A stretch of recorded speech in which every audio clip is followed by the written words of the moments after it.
Et puis à Diourbel, le comité régional de développement présidé par le gouverneur s'est réuni pour élaborer et valider le plan d'action régional dédié à l'hygiène publique et à la lutte contre les encombrements en vue de la réussite des opérations de déguerpissement. 5 axes stratégiques ont été définis pour garantir des interventions efficaces et durables dans toute la région. Le gouverneur de Diourbel, Ibrahima Fall, s'est exprimé au micro de Babacar Sall. Permettez-moi également de vous faire la synthèse quand même de ce document, donc qui retrace donc 5 axes stratégiques.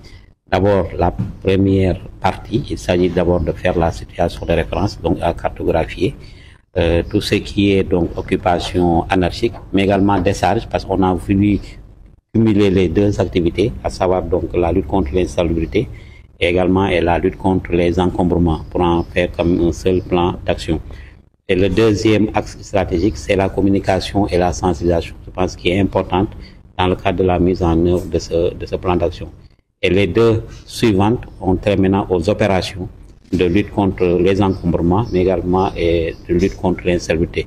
Et enfin, le dernier axe stratégique, il s'agira maintenant de suivre et d'évaluer donc ce plan d'action, donc qui est élaboré pour une durée de 3 mois. C'est un plan d'action trimestriel.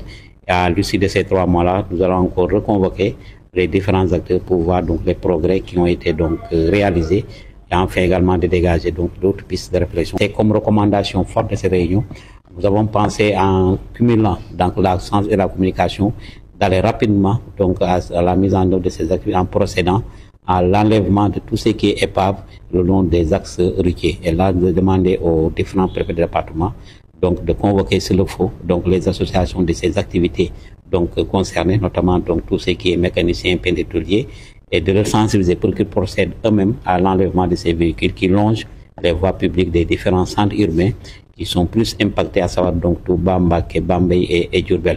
Et maintenant, dans un délai très rapide, donc procéder à l'enlèvement donc de tout ce qui reste sur la voie publique. Et là, comme vous l'avez dit, nous réitérons donc cette invite que nous faisons à l'endroit des maires pour l'identification et la construction des fourrières donc municipales.